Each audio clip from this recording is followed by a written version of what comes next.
We are live with this week's episode of Dynasty Theory. I'm John Bauer. Find me on X at the Bauer Club. You know Dan Lamagna at Coach Dan Dynasty, and then Mitch Sorensen at Dino MC. Before we join the DD fantasy football community, we were live each and every week. We've been recording since we've joined. It's been quite some time now, but again, we are live. I see Girth in the chat. I see Big Diaz. I see Tony, Ty. What's up? Tonight, we want to spend some time talking about 5 players that we are looking to invest in right now.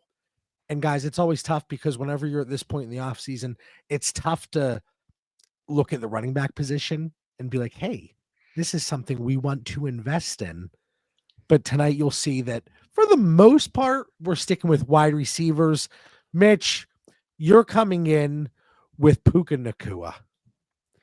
I am, and it's kind of we wanted to bring up Stafford, and I'm like, what's a really good way to do it while we're talking about players that we want to get on our dynasty teams? And honestly, I don't know if there's a wide receiver that I like out there more than Puka right now at his price, because he has literal wide receiver 1 upside. We know he could come back from they'll all week long. They'll be like, hey, I don't know if he's starting. And then all of a sudden they gave him 17 targets and a couple of carries on top of that. That's just what the Rams do. They're more than happy to use their elite players at elite usage. And so now you're telling me Matthew Stafford is going back there. They're buying into this 2-year window for Puka and that team. I think Kyron is wheels up because we only care about 2 years with running backs anyways. And Puka is going to smash if he could stay healthy over the next 2 years. So he's going into his age 24 season contract through 2026. In 2024, he was wide receiver 2 at 18.8 points per game. When you look at it on a per game basis, only played 11 games. KTC has him at wide receiver 7. Fantasy Calc wide receiver 7. I have him that 3 to 8 tier. So again, as opposed to more just linear rankings, looking at it from a tier-based perspective, and ahead of 101 in 12-team Superflex tight end premium formats.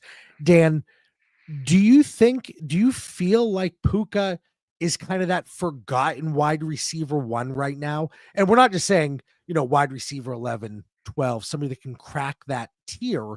We're talking about somebody that's putting up almost 20 points a game. Yeah, man. And he was in LA last night rooting for my Lakers, so he gets some bonus points there. We like bonus points in dynasty and fantasy formats. But I like most of our looking at the show notes and the rankings that you just shared, JB. That 3 to 8 range, I got him closer to the 3 than the 8. And when we see him ranked, 7th here and there, like my only Puka concern, I guess, now that Stafford's is signed, I might have had 2 concerns, a week ago when we had a little bit of uncertainty of the quarterback situation, but knowing everything Mitch just laid out there, my only concern is health. But when that dude is healthy and you watch those Rams play, I don't see Stafford falling off a cliff here anytime soon. I'm all in on Puka. He is just unbelievable. The volume's there. I think the Rams will do something, whether it's Whittington, does he take a little step up, or they get another receiver to complement and just, continue to build off that offense. I think they've squeezed everything they can out of Demarcus Robinson. Maybe they get Higbee for a full year and just some weapons around, because teams are going to try to shut Puka out. That's all they can really do right now. But as Cooper Kupp's on the way out, hopefully they get some weapons to support him. But I'm in, JB, man, closer to the 3 than the 8 here. Yeah, and looking here at dynastydaddy.com, you can see on the screen, looking at some Puka trades. And Mitch, let me know kind of your overall thoughts here. Again, whenever we go through trades, we typically like to look for trades where it's centered around the piece that we're looking at, and it isn't having 30 assets on each side. But first up, 12-team, start 11, Superflex, James Conner and Puka Nacua for Drake London, 27 first and 27 second. I'm just not interested in 27 picks right now. I know the dynasty value is there and it'll be there in 2 years. I'm not overly interested in trading it 2 years out when I'm passing up on who I think is minimum a top 3 wide receiver in the league, and Drake London, who everyone hopes at some point will be an actual top 12 wide receiver in the league. Yeah, I'm taking Puka and James Conner here. Is there any world where your team build kind of comes into play? No, because Guys- Puka is that elite prospect to me. Okay. All right. I see Garrison in the chat. I see Dr. B. Harris. What's up, everybody? Dan, where are you on that first trade? I'm with Mitch, man, and you guys know me with draft picks. 2027 is like eons away. It's just not the way I play Dynasty. Not that there's anything wrong with it, but I want to win now. And like Mitch said, you get a guy with a ceiling, top 3, even if he's top 5. That's very hard to not go after right now. Mitch, 26 first and a 27 first, 12-team Superflex, start 10. Puka. Puka. 2.5 firsts minimum. Dan? Which one you on there, JB? Sorry, the Rangers. Come on, scored. pay attention. Are your Lakers playing or something? The New York Rangers just scored a goal. Okay, so your Rangers are playing 26 first and a 27 first, or Puka Nacua. Yeah, Puka Nacua there. So I'm looking at the screen here, and I'm not seeing it. That's why I got a little. Now I see 26, 27. Yeah. No, that's it. I mean, Put is it Puka all the not way there. smack dab? This is what. Hey, John, why are you always on edge? Why are you always a little cranky when it's showtime? Guys, you see what I'm dealing with here. Let's see here. Girth says, think I'm on Puka. Connor as well. Ty, just give me Puka. I see Dezo and I see Jamie. Garrison says, I just traded Henry for probably the 101 pick in 2027. Well, that's fantastic. I love that. Let's see here. Nick says two random futures, probably contender doing this kind of move, usually keeping Puka. Okay. And then last one on Puka here, Mitch. What are your thoughts on Puka for Chris Olave in the 25-103 12-team start 11 full PPR? If it was the 102, I would consider it a lot more. But I'm so far out on Chris Olave. That injury history is stuck there with me. I prefer not to have him on my roster, so I'm staying with Puka. I mean, we talked a little bit ago on Dynasty Theory about Olave, and he was a guy I'm not out on. I know it's a little depressing. I could throw up in my mouth thinking about Derek Carr one more year. Where's that going? But hey, Kellen Moore's in town.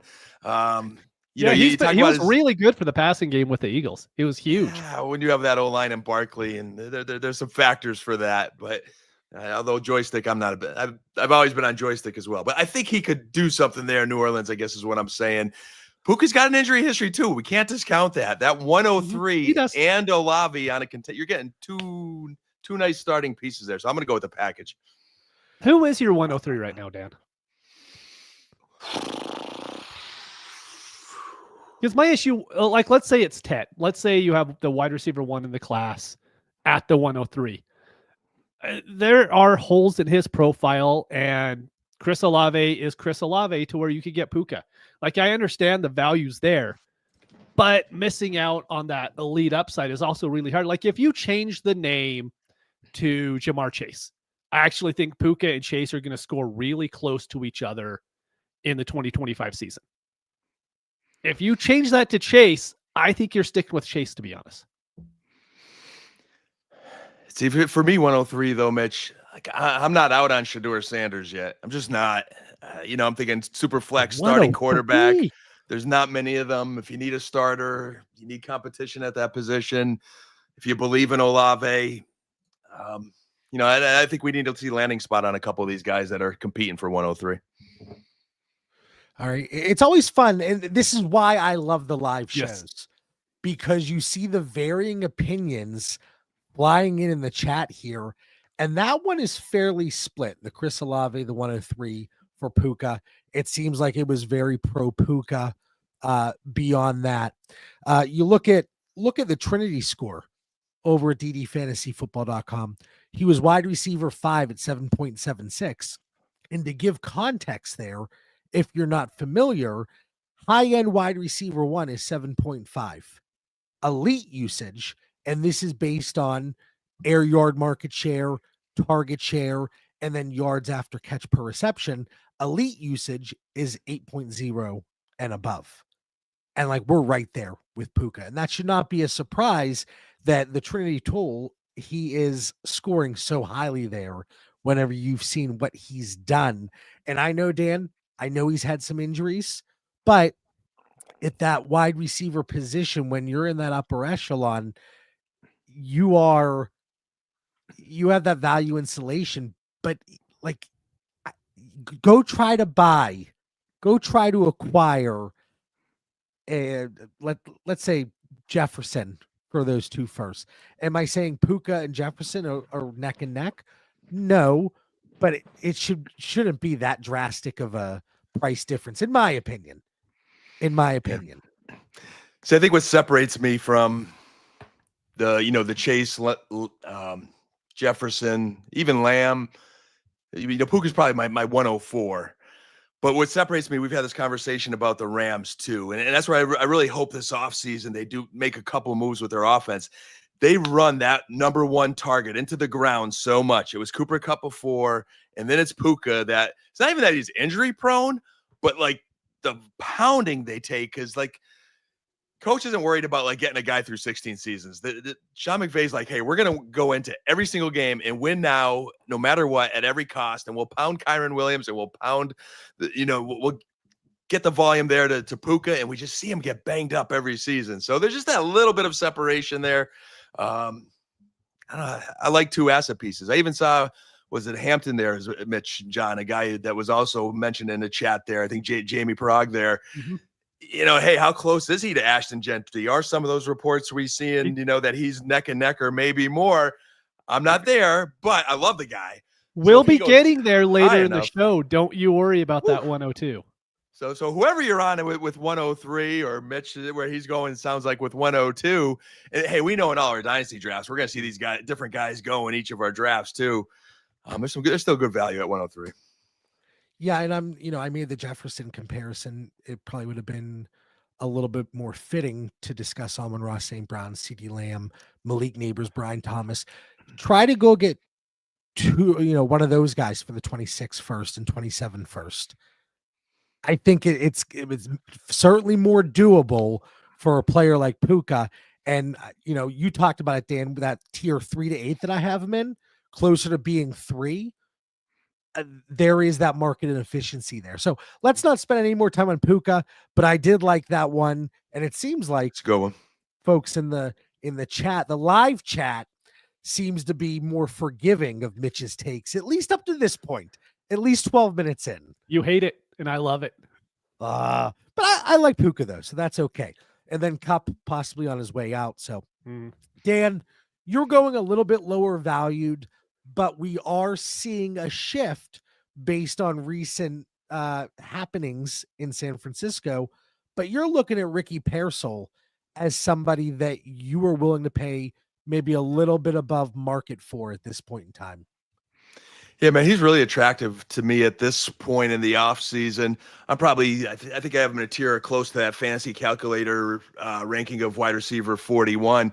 But he's 24 now. I know you have him in the notes, 25 as of the season. And we remember the buzz around him when the 49ers drafted him and Ayuk and everybody's hyping up, hey, great pick. And, there's all that hype. The kid then takes a bullet defending his Rolex. And then through an incredible work ethic and maybe some Wolverine healing powers, bounces back by week 7, right? So this kid's got some moxie. He put together some moments down the stretch there for the Niners. I don't think the Niners move on from Debo for a 5th if they do not believe in Ricky Pearsall. I think Purdy's about to be resigned, to an extension there, get a contract. So I think we have some continuity in the situation. I also like Juwan Jennings for next season, but this is Dynasty, and Jennings is going to be 28 this summer. So I just think Pearsall is a value with I think next year's his year. So I think where we're seeing him ranked, I believe he's going to go up. The Juwan Jennings call out, I think he's going to be obviously a beneficiary of the Debo Samuel trade. But like you said, a little bit older, but I do think he is the forgotten receiver there. And now what do the San Francisco 49ers do in the draft? Do they try to supplement the wide receiver core? Now, obviously you have George Kittle, you have Christian McCaffrey, you have a lot of weapons there. And at least at this point in time on March 3rd, you still have Brandon Ayuk there. Is it going to be a never-ending saga like we saw last year? Well, only time will tell. But when it comes to Ricky Pearsall, like you said, Dan, the dude gets shot, comes back, and a very small sample size, but those last 2 weeks, he had 18 targets, 14 receptions, 210 yards, 2 touchdowns. Like, that is a nice little stepping stone there for him as the offseason approaches and we start to get into startup drafts. And like, people remember what you did at the very end of the season. And now with the Deebo Samuel trade, Mitch, how much do you think it opens things up there with Deebo going to Washington now? It opens up for the 49ers or for the Commanders? For the 49ers. 49, I don't know how much it opens up, to be honest, because he wasn't getting a whole bunch of targets in the first place. I love Pearsall. I think Pearsall's in a really good spot. I love Jennings and I love Kittle. Like, I think those three are going to be absolutely fine. I'm honestly not that high. If they go draft a wide receiver in the first round or second round, so be it, then I'll look more into it. I think right now those three are locked into a pretty good market share as far as the targets go. And I don't think a rookie's going to come in and try to break that up, to be honest. I think Christian McCaffrey's going to come back. We have to look at those targets too, because he was out for the whole season and he's going to get 80, 90 balls if he stays healthy this year. So for me, Deebo going more just solidifies the people that we like in that offense. And it's not, we always compared the 49ers offense to the Detroit Lions offense last year to where you never really knew who was going off. You knew someone would, and you were hoping to be on them that week. I think that's less the case with the 49ers now, because I think the majority of them can go off most weeks now. All right, Dan, I want to start with you since you wanted to talk about Pearsall here. And before we get into the trades, wide receiver 33 on KTC. So he certainly is seeing that elevated price, and rightfully so, again, because of what he did at the end of the season. Deebo Samuel, the murmurings around Brandon Ayuk. So wide receiver 33 on KTC, and I know it has its flaws, but just a quick check on the market pulse. And then Fantasy Calc wide receiver 41, wedged right in between picks 201 and 202. I have him a little bit lower. I'm right around that 206 mark, but I do think he's going to continue to get steam here, at least until, we see what happens in free agency. But the wide receiver market at this point in time, it's Chris Godwin, really. And who knows what happens there. But then we have the NFL draft, and I think the dust will start to settle, and we'll start to get these prices kind of narrowing in as we get through May and June. But, Ricky Pearsall here, Dan. Xavier Legette, 211 and 311 are Ricky Pearsall. 12 teams, start 11, full PPR. That one's an easy Ricky for me. I mean, I know we love Xavier Legette's interviews and we're rooting for that dude, man.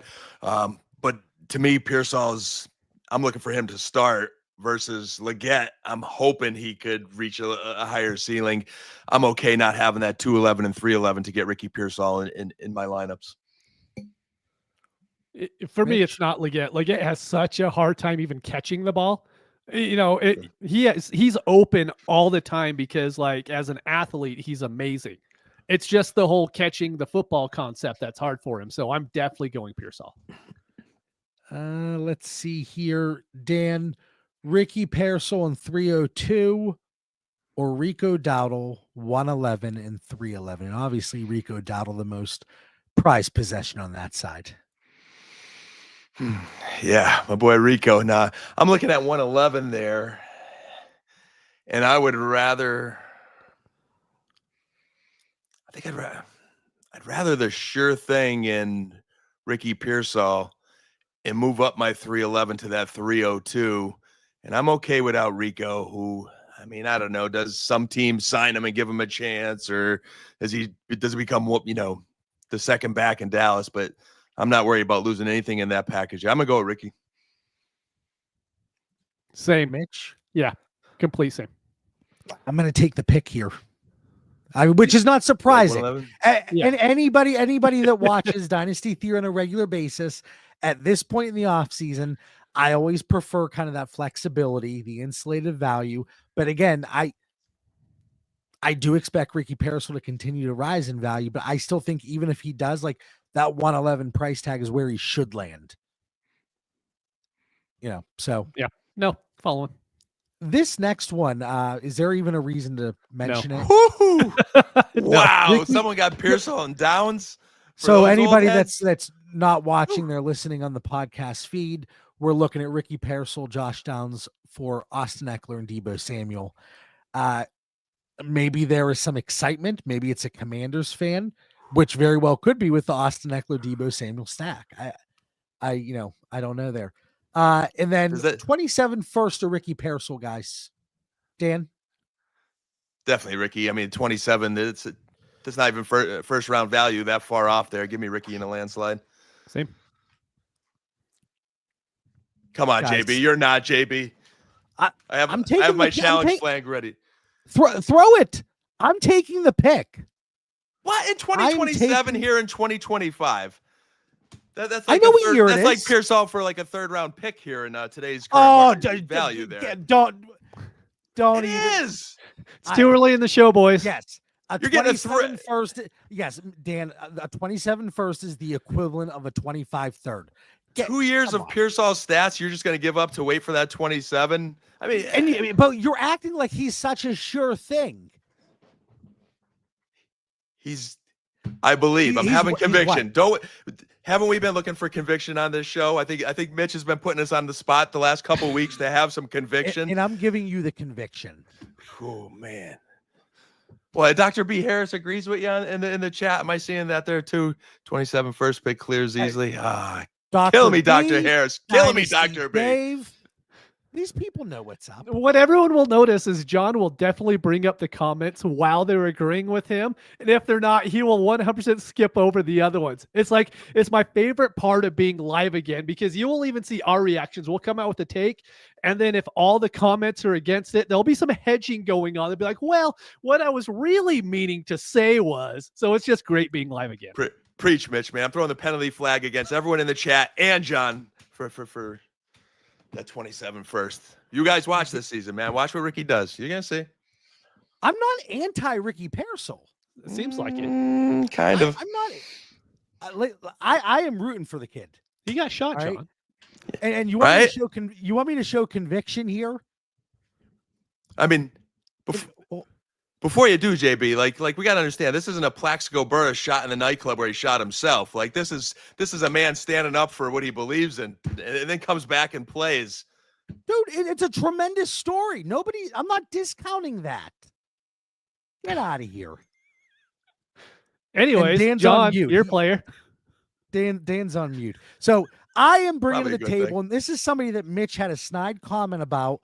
He DM'd me. I was on a shopping spree week and a half ago, 2 weeks ago, and I still think he's a little bit undervalued. But Jordan Addison, going into his age 23 season, contract through 26 with that 5th-year option, 63 receptions, 875 yards, 9 touchdowns in 15 games. He was at 14.2 points per game here in 2024. KTC has him at wide receiver 21. Fantasy Calc, wide receiver 22, right before 107. I have him in the wide receiver 16 tier. He gives you the ceiling with the way that he is used in that offense. And I know there's that asterisk because now it's seemingly Sam Darnold is not going to be franchise tagged. He's going to be a free agent. So how does that look with JJ McCarthy moving forward? But there was a lot of doubt around this offense last year with Sam Darnold. And we've seen now 2 years in a row where quarterbacks have been thrust into action in the Kevin O'Connell offense, and they performed, at least for fantasy purposes. So Jordan Addison, 40% of his games were over 15 PPR points, 20% over 20 PPR points, an improvement in yards per route run compared to 2023, improvement in first downs per route run, Trinity score. As the season progressed, he improved. He was 7.24 from week 11 to week 17. And like I mentioned earlier, 6.5 is low end wide receiver 1 usage. So we clear that. You look at the air yard share, the target share, yards per route run, they all improved as the season went on. And I think the baseline going into 24, a lot of the questions were off the field, right? So I'm looking at Jordan Addison And the prices that I was able to acquire, they were around the price tag of a late first. And Mitch, you still took exception to that. I did. And I want to know why. Okay, so let me say this. If Sam Darnold is, just like I told you in the DMs, if Sam Darnold ends up being the quarterback, it's going to be fine. If J.J. McCarthy's the quarterback, I don't have a lot of faith he's going to be able to feed Justin Jefferson, T.J. Hawkinson, and Addison. I don't see a realistic. I would put the chances at like 20% that comes close. But Darnold can. And maybe he does get franchised and he goes back to the Vikings and they repeat this year again. And then all of a sudden, that's a great move. Like you said, you like being not risky at this time of year. I think it's a very risky bet. But again, at the late first price tag, you're talking about risk. You're getting a 23-year-old receiver here. Like we're talking about Jordan Addison, who has done what he has. He's a year and a half younger than Ricky Pearsall, and we're putting him at the same price tag. Yeah. Come on. But are you really saying J.J. McCarthy is going to go out there and have 3 pass catchers be fantasy relevant? It's in the realm of possibility. Like 40 total passes when he won the national championship. Oh, come on. I would believe in anybody in that. I would believe in anybody in that system. All right. So I think the truth lies is in the middle here. I mean, Kevin O'Connell and O.C. West Phillips, those two together, been together since 2022. We've seen no matter who was behind center, they seem to put up stats. Now, last year was a slow start for McCarthy before injury. We're not quite sure. But if they let Sam Darnold go or he goes, they've got to believe in McCarthy, right? And Addison is a guy that I had doubts on. As a coach, when I see guys get in trouble and their head's not screwed on tight, it's like the end of the world to me there. So I was down on him for a little bit, but he looked dynamite last year, man. So I see where JB's going. I think the truth's in the middle between you two guys. He belongs on this list. Look at you two. Look at you. Who would have thought? Well, let me say, I'm bringing Jordan Addison to the table here. The first trade I'm going to throw up here and talk about, I would go the other side. 12 teams, start 10. But again, this is not the price tag that I was acquiring. Devontae Adams, a 27 first, 27 second, and the highly coveted 27 fourth. Like that is too much in a move centered around Jordan Addison. What are you throwing the flag about? Did you take like a time warp to 2027 and know something that we don't, that year is going to be that special right now? Or are you just high on 2027 because it is going to be a strong class. You put Addison on this list tonight, right? You put him on this list and you want old man Adams and a 2027 pick for a guy you believe in on this list. So does Mitch got to go in the driver's seat again to get some conviction? His glasses are going to be steaming soon, Mitch. I can see I got to take them off soon. But here, right up on the screen here, this is the price tag that I'm looking at. And I have had success with, again, week and a half ago, 2 weeks ago. I think there were 3 or 4 trades I rattled off right around this price range. Like, you look at this wide receiver class, Tet still obviously looks to be going super early. But then after that, like, it kind of reminds you from a NFL perspective, like that Addison, JSN, Zay Flowers, Quentin Johnston class, where we're not going to get 2 guys go in the top 6, 7, 8 picks in the NFL draft. Is there a flag there, Dan, or can you agree with me on something? I can agree with you on something. I just, right. Hey, real for quick, the reasons I stated before. John, who is your 111, 112? I know you do tiers. So who's your 111, 112 right now? If you had to say, if you're making a rookie draft today, who would be your 111? Now that's a big tier for me. So there's an oh my goodness. 111. I mean, honestly, it's probably going to come down to like thinking about who's going to go in that tier.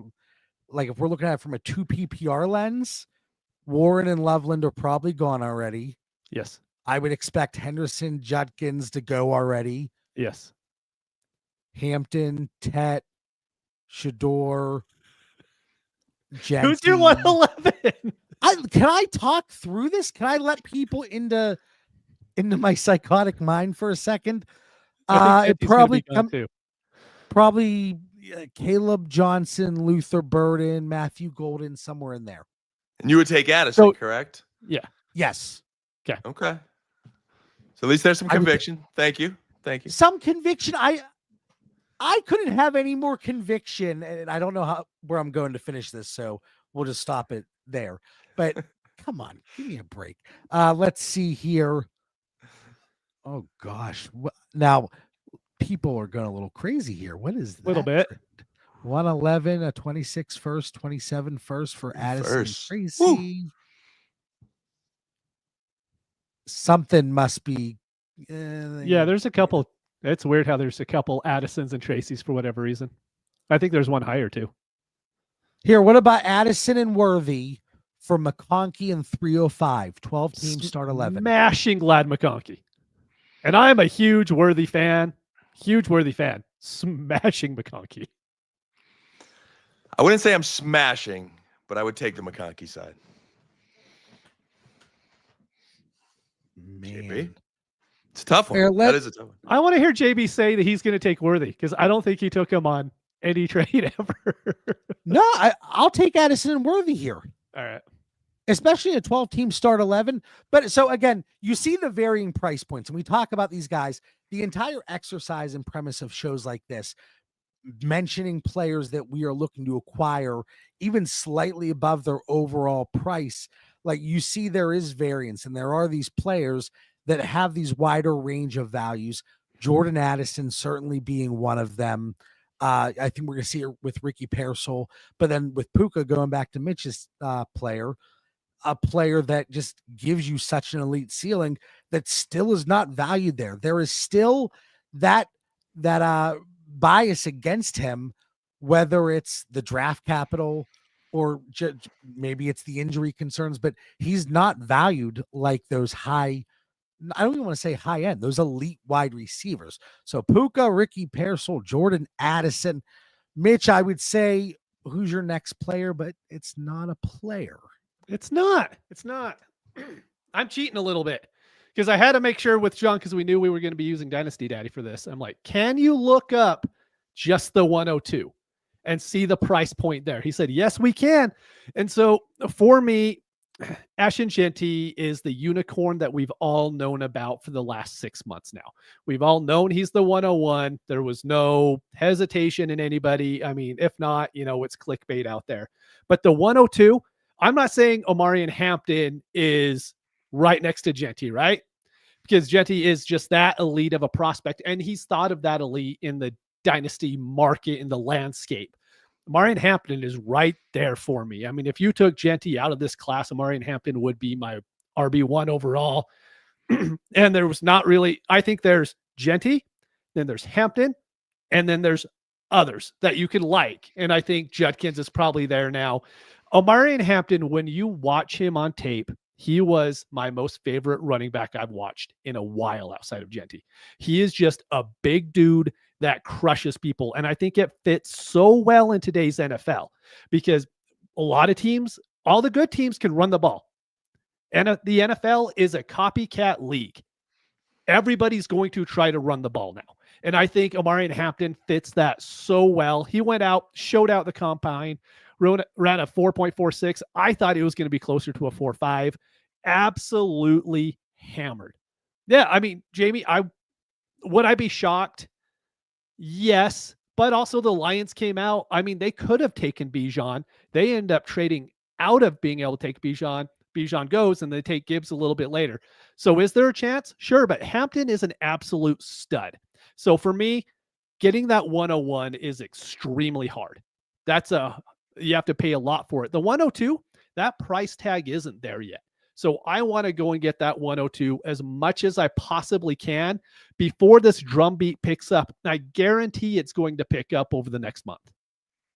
Mitch Ray says Hampton in Las Vegas or Judkins in Dallas? We already know Dan's answer. That's cheating. Dan That's would be cheating. pants off for Judkins. That's cheating.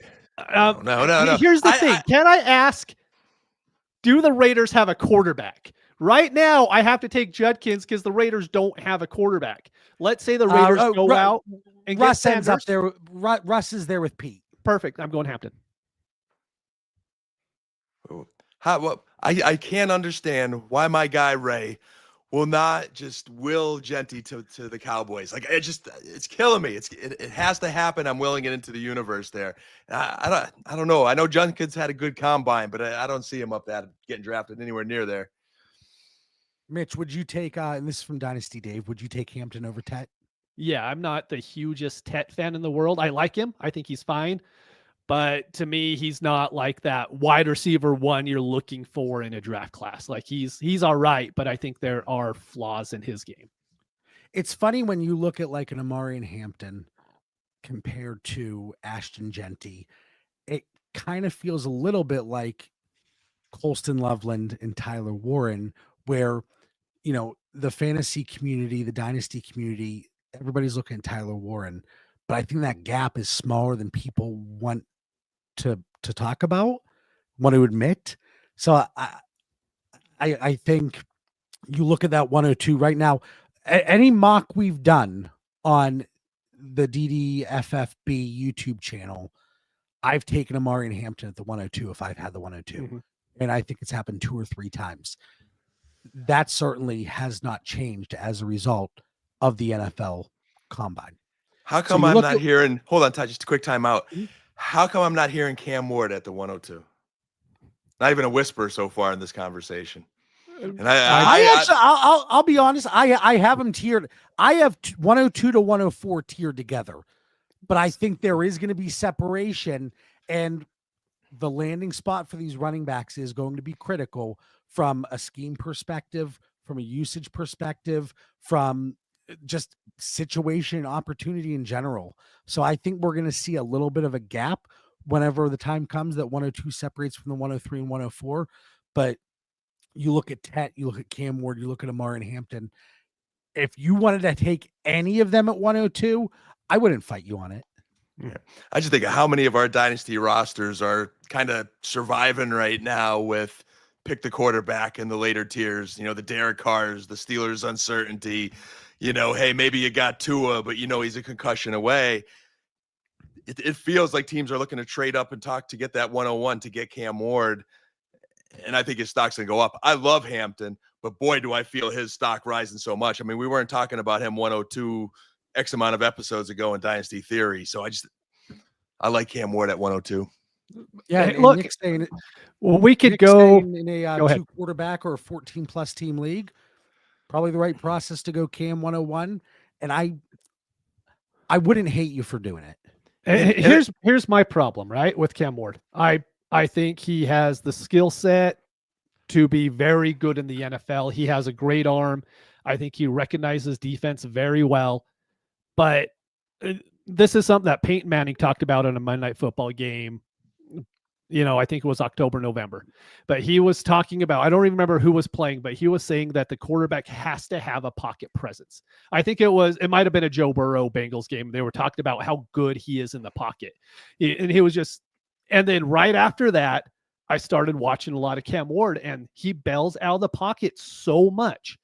And if you're doing that in the NFL, it's not going to work well. And we always say, hey, people can change as far as quarterbacks. But you don't see a lot of quarterbacks all of a sudden gain a good pocket presence. It's kind of like they have it or they don't. And so that's my big pushback on Cam Ward. I know we haven't talked a lot of rookie quarterbacks on Dynasty Theory yet. We've been doing a lot more on Trending Fantasy. That is also coming out later this week for everybody. But I like Cam Ward. I just can't take him over a guy like Amari and Hampton. Yeah. And I love that. Go ahead, Dan. Sorry, JB. This is a hot topic tonight. Is the dynasty a little bit like the NFL here though too? Hey, we know we need quarterback. We need running back too. But if I don't get Hampton, I know in my later picks I could get Travion Henderson. I could get Caleb Johnson. How many picks do you have in the first round, Dan? I know your teams. Let's not discriminate against, my mini rosters that have traded their first round picks, because I do have some, Mitch, that still have them. But I'm going by the majority out there. A lot of gentlemen like you that love the picks might have an extra pick in the first round. One of these running backs is probably I'm confident I'm going to get a good running back in the second round of a dynasty draft this year. There's enough guys I like that I think I'm just confident I'm going to get somebody there. No, hey, they may not be the Genty Hampton, the home run we're hoping for, but I think we're going to get some really good running backs. So I just think there's a little bit of that value of the position where, hey, if I don't get Cam Ward, next up Shador, and boy, it just keeps dropping. At least there's a lot of running backs I know I could get. Make sure you hit that like button. Had to get that in there. Hit that like button. Takes a second. Subscribe. Click that little bell. Really quick. Hey, Adam. So let me just shout out John here. Okay. So if you go sign up for DD Fantasy Football, use code Theory, get in there. If you're not already, you might be already, but I don't know for sure. If you're not in there, join, because you could pull up John's tiers. John's tiers literally will have Brian Robinson, and then on the side, it'll say, hey, this draft pick is close in value. You could do it for any player in the league as long as they have some dynasty value. So if you ever have questions on this, just make sure you join the site so you could go and use his tiers, because they're the best tiers in the business, and you could get an answer like that. During the mock draft show, Scott was asking me a question on rookie or player. What did I do? I pulled up John's tiers, and I'm like, well, that rookie for that player, because it just works perfectly. So just wanted to want to give John a little bit of props there, even though his Addison is very, very wrong, but that's okay. Oh, Mitch, you're going to make me blush. And really quick, before we get into the trades with the 102, I think this is a great question, and it goes back to the point that I just mentioned. Mm-hmm. If you could take any of them at 102, shouldn't I be trading for the 104? I do ultimately believe there is going to be separation, and the gap right now is a little bit, well, let me pull this up actually. I was going to say the gap is a little bit larger when looking at, hold on.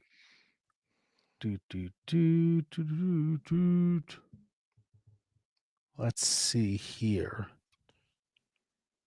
What are we looking at? The 102 compared to the 104?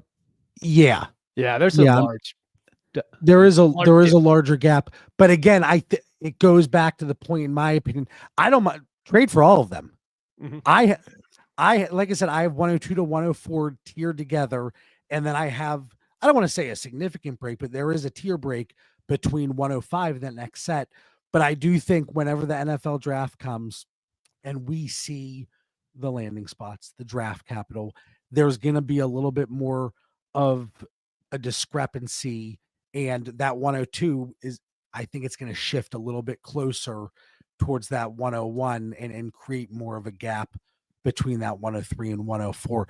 But yeah, go make the trades for 102, 103, 104 in comparison, as opposed to maybe paying up for that Ashton Genty at 101 in 12 team formats, or that 105 and below. So I think that's a great question there by Tyson, a great comment. Looking at some of these trades now for the 102. Here, so we're talking about 102. Mm-hmm. And we see this. We've seen this pop up in the Discord so many times. People asking, hey, I have the 101. What would you need to move back to 102? I can tell you it sure as hell isn't 301. Preach. And it's even come up like 102 for 103 and what? It still isn't a third round pick. I just think you're leaving too much on the table there, and you're kind of allowing somebody to move up for a very minimal price. And John, what would you consider about the, if anyone's wondering, look up one of the mock drafts that we have going on this channel constantly. What about the 201? Because there's still really good players at the 201 and 202. I kind of ran into this situation. I was offered the 102, and I think I was paying like the 203 on top of it. So for me to get the 102, I had to pay the 103 and the 203. And as much as I want to get up there to that 102, I love that spot. Stick with 103 there. I just like the 203. I like the guys there. Mitch, I agree with you that I like him a lot too. But I think when you're talking pick 101, a couple things come to mind. Like if you mentioned Genty being a unicorn, you have that much conviction. I think you go get your guy. Just because I like someone at that 111, 201, I want to get my guy. And I also think there's a part of fantasy football, as much as I have a competition issue and I love going for the money and win now, after these guys get drafted, I think sometimes it's just you want to get your guy. Your favorite guy goes to a certain team. If Genty goes to Dallas, hey, everyone just take advantage of me right now. If your team's drafting one of these quarterbacks and you want to get your guy at 101, there's something special about being able to get who you want to get. Mitch, 102 and Brian Robinson, or 105 and 107. 12 teams, start 10, full PPR. And see, this is the issue. If this ends up being the real price for the 102, then I'm not getting the 102 because I'm going to keep the 105 and the 107. It's funny because you look at some of these trades, like this Josh Allen one, it's packaging. The one right above that's perfect. 102 or 104 and 204. And really this goes into what you mentioned with the 103 and 203. Exactly. Yeah. And honestly, I love where Tyson's comment is taking us, because I might asterisk, we start with the 102. Maybe look at that 103 and 104 even more so. It's probably the best way to put it after looking at these trade values. Because these are trades that are going through. And if you look, so on the screen, let me zoom in a little bit for you. So this is on Fantasy Calc, and it's tough because the values on Fantasy Calc are based on actual trades that are going through, but probably a fairly limited sample size with the specific picks. But you can see 101, 28th overall at 4,800 points, 102, 36, 4,300. And then we start to get like 103 to 102, minimal difference. But then we get down to 104, which is 52nd. And I see, like I said, I have 102 to 104 tiered together right now. So it would make sense to go out and look at that 104. The concern is the potential problem there is, let's say certain players slip in the draft. Let's say we do get those undesirable landing spots, and strictly from a market perspective, there is a little bit of that shift. But Dan, where are you on this 102 for 104 and 204? I think it's a win-win either way. I would take the 102 though, with just that same conviction of wanting to get the guy, get my guy. Hey, if you look at Mitch, who's liking Genty and loves Hampton as well, it sounds like Mitch would be happy either with 101 or 102. Prefer 101, obviously. If you're needing a quarterback, and 102 is guaranteed either a Cam Ward or a Genty. Who's sliding to you? I'm happy with either one of them. So I say 102. I also like to bring up a point too, as I look at a lot of these trades. I like the trades a lot more when it's multiple draft picks. I think 104 and 204, for example, in that trade, I think even right now, we have a pretty good idea of where we got guys tiered. As we get closer to the draft, we're even going to have more conviction because we're going to have spent so much time diving into those combine numbers, and we'll have more, a little bit more information at our disposal of guys are going to different teams. And then after the draft, when we see the actual value, because there are some guys that we're going to be surprised about, we're really going to know. But when I see a guy like Brian Robinson in this trade, and I've seen Brian Robinson mentioned in the chat in a few different places, Mitch, you said earlier, it's a time where we like certainty. There's so much uncertainty with Brian Robinson right now. He's talented. I'm certain he's going to be a part of Washington's team next year and have a role, but they could easily draft someone that's better than B-Rob or sign someone. And then all of a sudden you're bummed about that trade you made because you were banking on Robinson being a starting running back. There's no guarantees right now this time. Yeah, no, that's fair. Let's see. Package deal centered around Justin Jefferson. Talked about the 102 Brian Robinson. Another 102, 101 swap. A larger trade. 102, 101 swap. So, I mean, did Amari and Hampton, is he starting to close that gap even more? Is that what he might be? Is that what this is telling us? Yeah, I know over the weekend it wasn't this way, but with all these trades being from today, maybe it happened that quick. Because there's no shift in, or like Dan mentioned, because that separation, that gap between Cam Ward seemingly and Shedeur Sanders and everybody else, everything that's starting to come out, and is it all a smoke screen? It's lying season, so who knows? But I think they are. It's interesting how that 102 and 101 seemingly are closing here.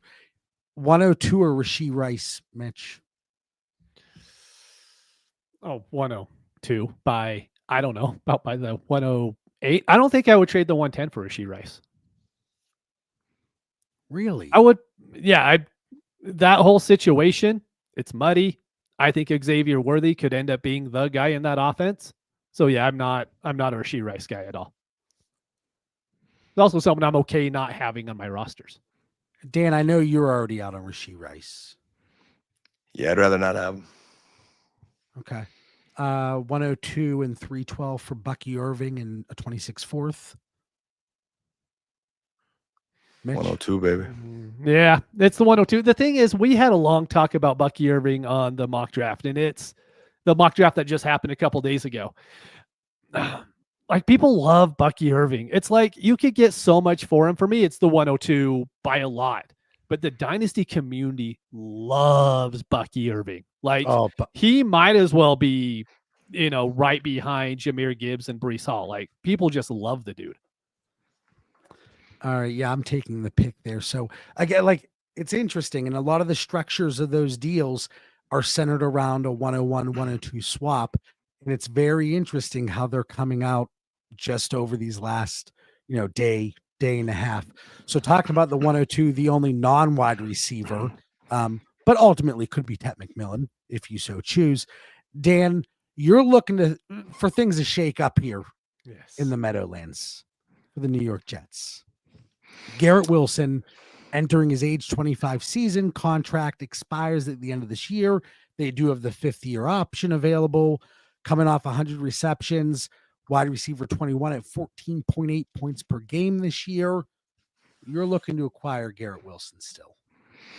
I think this is a very buy low opportunity. He's only age 25, right? Now, I have no confidence in the Twitter sources where I'm seeing things, but people do buy a lot of what they see on the X there. And, one post rolls out that the Jets may roll with Tyrod Taylor. I'm sure that might have got some Jets owners a little bit scared. And then they don't have a quarterback right now, so they got a lot to figure out. I know he hasn't gotten over that hump to be like elite, but he's like right on the cusp of it. And he still has had 3 straight 1,000-yard seasons at 24 years of age with flashes of being elite. So I just think this is the best receiver you could probably obtain at a non-elite price tag. Like, I just think he's on the cusp there. And with all that, negative Jets talk and Tyrod Taylor and all, this is the time I would want to go after him. I think I did have one offer, which I didn't come to a deal. Someone was trying to get Baker off me. He was on a roster where I have 3 quarterbacks, but unfortunately I was really loaded at wide receiver too. So I was just like, we couldn't come to terms because I love that. Hey, if I could have 3 quarterbacks and be strong, it didn't make sense to give up Baker, but I love Garrett. I did try to counter and get him and just didn't quite work out. He didn't like my George Pickens. Mitch, assuming they're the same price tag, and it seems like they're valued very closely, whether it's existing leagues or startups, Ladd McConkey or Garrett Wilson? Ladd McConkey. I like Ladd because you say that very quickly, Mitch. I love Ladd. I like him a lot, but I know who his quarterback is. That's what makes it so easy for me. Like, if the Jets go out and get a good quarterback, then might go with Garrett Wilson. But as of right now, they don't have one. So it's so hard for me to put conviction in Garrett Wilson. And sadly, I was trying to think back. When was the last time the Jets had a good quarterback? Chad Pennington? I mean, really, it's been forever. So are we just convinced that they're all of a sudden going to figure it out this year? I don't know. And it's funny because Dan is typically very anti bad establishment. No, what's the dysfunction? In New How York, do I forget the word dysfunction? Without a doubt. I'm just still betting on talent and hoping some people are giving up on that because of that dysfunction in New York. Smelling an opportunity. And I like Aaron Glenn. I really do like the head coach that they put in there to get rid of some of that dysfunction and do things the right way in a healthy way and build that organization. So I like Garrett Wilson. as we run through some Garrett Wilson trades, wrapping up our first live show here on the DD Fantasy Football YouTube channel, make sure you hit like. You're subscribed to the channel already, but just in case you aren't, subscribe. And then if you're looking for more conversations like this each and every day in the Discord, you're looking for access to the Trinity tool, you're looking for access to the War Machine on ddfantasyfootball.com. Link is in the episode description below. Code Theory, get 50% off your first month. I have a feeling you like it. I think so. Mitch, Jaden Reed and 106 for Garrett Wilson. 12 I was team hoping start you'd go 10. with Dan first on this one. It was my hope. So Dan, go first on this one. This is a very hard one. I love Jaden Reed's talent. I'm very frustrated with last year and whatever's going on in Green Bay, so it's hard to make heads or tails of that. Right now, I'm probably a little more out on Jaden Reed, although maybe it's a buy now time because I think the world's kind of frustrated with the Green Bay receivers. 106 is that tweener, man. Like, does a Travion Henderson get there? Does a Tyler Warren and a tight end premium kind of fall around there? And that just might be more of a need than a receiver. But Garrett Wilson, prime age, buy now, near elite. I'll roll the dice with Garrett Wilson. See, here's the thing. I was buying time because I had to go pull up my rookie ranks real quick because I forgot right where I had Sanders and Cam Ward. But really, let's just say the top 6 picks will probably go like this in a tight end premium league. Just mix these guys in whatever order you want, right? Genty, Hampton, Warren, McMillan, then Sanders and Cam Ward. So you're getting one of those guys, and you're more than likely, with how everyone's looking at quarterbacks right now, one of those could be one of the rookie quarterbacks. So I will go the 106 just because it opens up that flexibility in my rosters. All right. What about this next one? We're going to the 104. Mm-hmm. But so Isaiah Pacheco in 104 or Ramondre Stevenson, Tank Bigsby, and Garrett Wilson. 12 team start, 10 full PPR, 1 extra point for tight ends. Dan? At 104, I feel like something really nice is sliding to me. Yeah, 104. Yeah, I'm going to lean 104 because it's rookie season right now. Oh, do that 27 first one. Oh, Dan, you were so anti-27. Dan's like, who knows if any of us will be here next Sunday. Garrett Wilson or a pair of 27 firsts. 12 teams start, 10 full PPR. Yeah, I'm smashing Garrett Wilson. There's no way I'm waiting for 2027. I'm going 27 first. There's 2 of them, so that's nice. But give me those picks. Dan, as soon as we wrap up here, we're in several leagues together, man. I got to see where you got some 27 picks lingering. It's a long time from now. He doesn't have any. He doesn't have. They've been gone for decades. No, I haven't traded Dan's that far out, boys. Dan's like, back in 1994, I paid league fees all the way through 27. All right, let me see here. Last one to wrap it up in the Bucky love. Garrett Wilson or Bucky Irving. Dan, 12 teams start, 10 full PPR. I'll build around the young receiver before the young running back. Unless their name's like Bijan or Gibbs. Give me Garrett Wilson there. Yeah, like I agree with Dan. If they have to stay on my roster, I'm going to take Garrett Wilson. But the Bucky Irving market it's crazy. Like we saw that trade earlier for the 102. I'll take Bucky for the sole reason of like having him off my roster later in the year. Yeah, I'm going to go Garrett Wilson here. Still tiered above Bucky Irving. Well, again, the chat was fantastic tonight. Our first live episode of Dynasty Theory. Mitch and I did the Sunday morning show, but the Dynasty content hits a little bit differently. Dan, for the 281st time, final thoughts. What do you got for our listeners? I'm going to rapid fire this because there was some really good chats. I know we don't have enough time to get through everything in an episode. Always feel free to direct message or hit us up on the DD chat and the Discord afterwards if there's something really pressing that we missed. But Chase and Breakers asked if we were talking about the free agent quarterback yet. We started to, I think, last episode a little bit, just putting that puzzle together. I think I made a comment that, hey, someone's going to be probably one of the best backups in the NFL because there's not enough seats for the quarterbacks that are in that mix. We will definitely talk about it in future episodes. So that was a great question. And then Garrison asked about the, hey, if Genty goes to Dallas and, Hampton to Denver, Henderson to Chicago, Judkins to the Chargers. He wants to rank all those guys. We don't have enough time, but I'll say this, just being a Dallas fan, whoever they get, one thing I've really followed this offseason is their coaching hires from the head coach. Their plan is to be more physical, and there's a heavy emphasis on the run there. So I think just opportunity is looking a little more up than it has in recent years for the Dallas run game. And then last things, I know you said, hey, we didn't talk about any running backs on the show. As all receivers for guys to buy now. Trey Benson would be my running back to buy now. We heard their coach say, hey, looking for 2 number ones this year in Arizona. He was a guy I was high on last year. Eventually, the Bears going to hop off on James Conner's back. So I want to mention Trey Benson. And last but not least, I keep hearing 40 broad jump vertical talk all week, and it's bumping up people's dynasty rankings. I'm not hearing anything about the pro shuttle, bench press, drills, character, all those other things to come and that we need to evaluate. So I would just say slow the process down a little bit of just boosting all these guys up your rankings all the way without looking at the whole picture. There's a lot to learn yet. Listen, there's 30 first-round rookie picks this year in 12-team Superflex. Dan, you're the one that said a third-round pick this year is like a 27 first, right? Easy Mitch, now. I want to go that far. Mitch, final thoughts again for the 281st time. The chat was absolutely fantastic. What do you got?